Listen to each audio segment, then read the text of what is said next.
Recently, I've been doing some tests and changing my process when it comes to Monero and how to actually use Monero. Some things have changed, and burner phones have been the saving grace to keep me out of this system. Now, I think Monero is a pretty good crypto project. I've used Monero for a long time.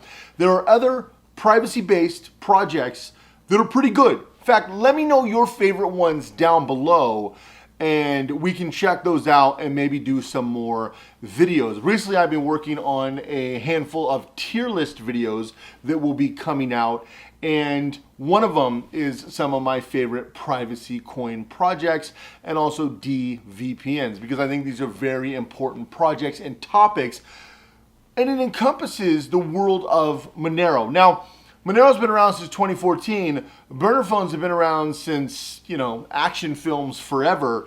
But how do these things merge together? Why is it so important to start having a burner phone if you're going to use Monero? And really, I would argue any privacy-based project. It's probably not what you think. But if you haven't watched my burner phone videos, you might want to check them out, because I'm going to assume that you at least have a basic understanding of burner phones. I've done a lot of detailed videos on this topic, so I'm not going to rehash it here, but I'm going to assume that you already have a general idea. If not, you can watch my burner phone videos. I've done 6 or 8 of them at least. But let's break down why this is important, how to buy things with Monero anonymously, and kind of talk about what the future looks like for privacy projects, most notably privacy currency. Today in Operation Burner Phone and Monero merge.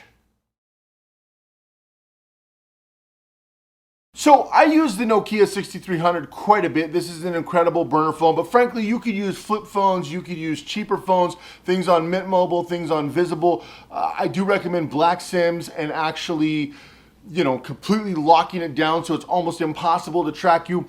Some people even burn Linux phones. I mean, there's a lot you can do in the burner space depending upon how frequently you're swapping out SIMs and phones.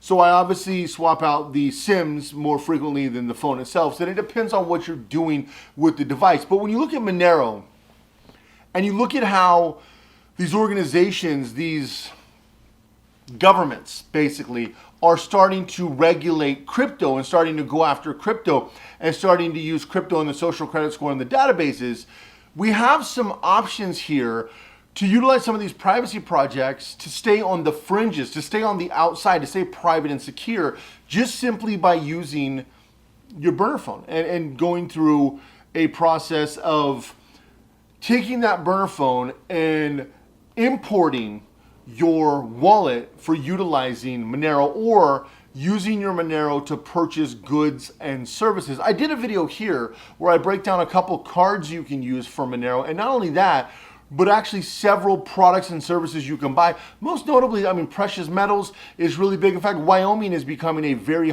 big hotspot for crypto, both with buying crypto through or buying gold and silver through crypto, coins like Monero, coins like Bitcoin and other projects, and then also being able to be crypto friendly. It's almost a counterbalance of places like New York, who is continuously being anti-crypto and the environment's going to fall apart if you ever mine crypto and all these other things. And so it's kind of that counterbalance is where we are right now. Looking at this as a whole, looking at your burner phone, and just so you understand the reason that I think burner phones are the idea that you should kind of hang on when you're doing this. Ultimately, what is a burner phone? It's a phone that you have that's not directly tethered to you. The problem with most of you, I could burn this iPad Pro, right? But I would be spending a lot of money to cycle through these devices. But all a burner phone is, you could burn a brand new iPhone. But again, if you're a billionaire, it probably doesn't matter, but that would be a lot of money to go through. Because frankly, if you are untraceable, if you are untrackable, if you are an actual ghost, then you don't really have to worry about it. Now, the reason most people use flip phones and these other phones, because frankly, they're 4G capable. They're as capable as most other phones. Now, they don't have the full app set as some of these Samsung's probably, one of the most tracked, Samsung and Google. But even though they don't have the full app set as Apple or even Linux, but Linux is going to be your best option, if everything you're doing on that phone is anonymous, if you're not logged into your personal email, if you're not doing your personal banking, if you're not, going through the process of signing into all of your accounts, and if registering the phone, buying the phone is anonymous, and if the SIM is anonymous in an anonymous name, then you have an untraceable phone. And then to utilize something like Monero through that device is quite important. Now, a lot of people ask me, well, could you do this through a computer? The problem with computers is there's a lot more trackable numbers on a computer. I've talked about this before when it comes to spoofing MAC addresses, not Apple computers, but your MAC address. When it comes to spoofing your Wi-Fi, your Bluetooth, there are so many things built into computers nowadays. Can you do it? Yes, but it's such a daunting task that most of you aren't going to want to do it. It's better to go in, buy a phone in cash, or buy it online anonymously with a prepaid card. And I've done videos on this, but you can use a prepaid card to buy the phone anonymously online. You can, if you have a mail drop, you can utilize that. If you don't have a mail drop, which is something that I talk a lot about, here's the thing. When I first got started in this, I would actually mail projects to, or products to housing projects that were being built. Not talking the ghetto, because it might get stolen, but I'm talking about, housing developments where things were being built. I would actually have it dropped off there on a regular basis. In fact, I would typically schedule Saturday deliveries. Now, is this a gray area? Sure. Am I telling you to do it? No, but I'm telling you what I did is, and usually when the house is kind of roughed in and maybe you got some siding and roofing, quite frankly, the mailman doesn't give a crap. They don't care at all. They're going to throw it in there and they're going to move on down the highway. They got a million packages to deliver. So putting it out there at a house that basically nobody lives in is actually an option. I've done that a lot back in the day. I don't anymore because I have anonymous mail drops. Also using virtual offices. This is a really good technique that a lot of people overlook. You can actually set up virtual offices in your ghost business name, and then it allows you to be able to receive packages, deal with phone calls, deal with mail forwarding. Also, if you have a mail drop, typically what will happen is I will send it to an anonymous mail drop out of state and then have it forwarded to where I want it, right? And so you could daisy chain it. It's gonna cost you like $10 for the package. Who cares, right? So going through these processes. So there's a lot of processes to get the phone to you. Once you get the phone to you, then you can download your Monero, right? And so you have a lot of options for that. I've done a tutorial on exactly how to do that. But that's a simple process. And then you can utilize your Monero as your currency, and then everything you're buying with that is anonymous. Now, does every place accept it? Of course not, and that's where we're kind of hitting the wall. And a lot of you have reached out to me and said, Cody, I'm getting kind of worried about crypto because crypto seems to follow the stock market up and down. And you're correct. I totally agree, and it's preposterous. The fact is, the system is not working, and Monero is one of the few tools that you can use as currency. The problem with cryptocurrency is it's become crypto Ponzi scheme. It's become the next Luna. It's become the next pump and dump. It's become the next, terrible project where people are going to eke out a bunch of money from people hoping to get rich. And let's be honest. Some of you are as guilty as the people making it, because the reason you're getting in these coins is to hope to get rich. Well, if you're looking to get rich, that money has to come from somewhere, right? So really what you should be focusing on is projects that actually have long-term value. Now, if you get into a project, a company, because for all intents and purposes, crypto is just software. And if you get into a company early, there could be a lot of value there. Well, Monero is one of those things that could actually be a currency. It could be the currency of the internet. But the problem is a lot of people are pushing back. Getting into projects early is good. Projects that are going to build, that are going to be something. Problem is 95% of crypto isn't even trying to be something.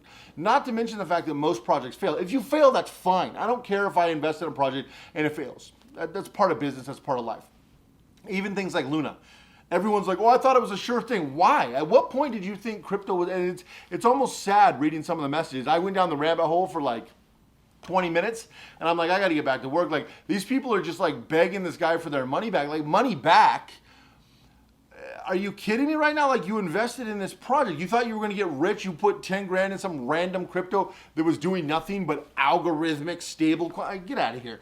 So people need to understand what crypto is, but the currency aspect should be the core focus.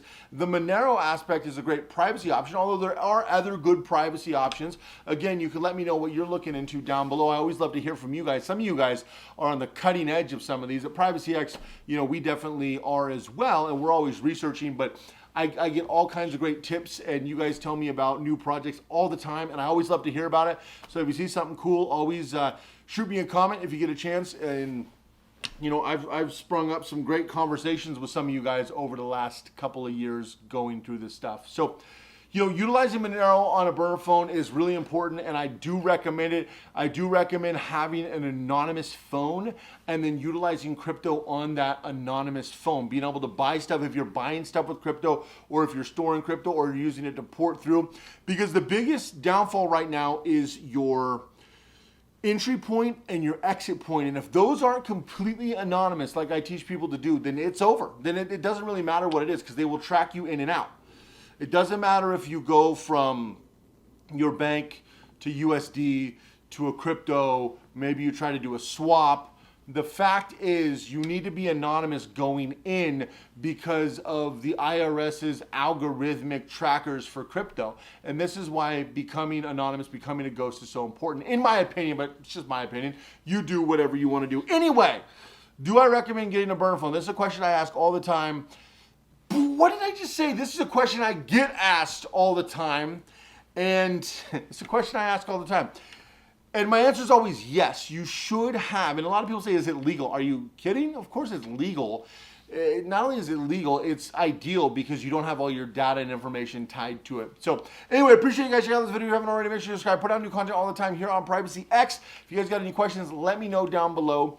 Got some cool stuff coming up. I'm finally starting to get caught up. I know I've been a little bit out for a little while because lots of stuff going on, some good, some, you know, just business and life as usual. But we finally are starting to get caught up. We are way behind at launching a couple really cool projects, but the good news is when they do launch, they're going to be absolutely incredible. So I'll be talking more about that in the coming X amount of time, depending upon how that goes.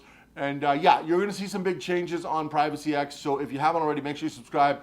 We are going to be doing some epic videos. We are going to be leveling up in a very big way. And I'm going to be producing some awesome content. So subscribe if you haven't already, because we got some cool stuff coming up. Have an amazing day. We've actually only got maybe half a dozen more videos in this studio.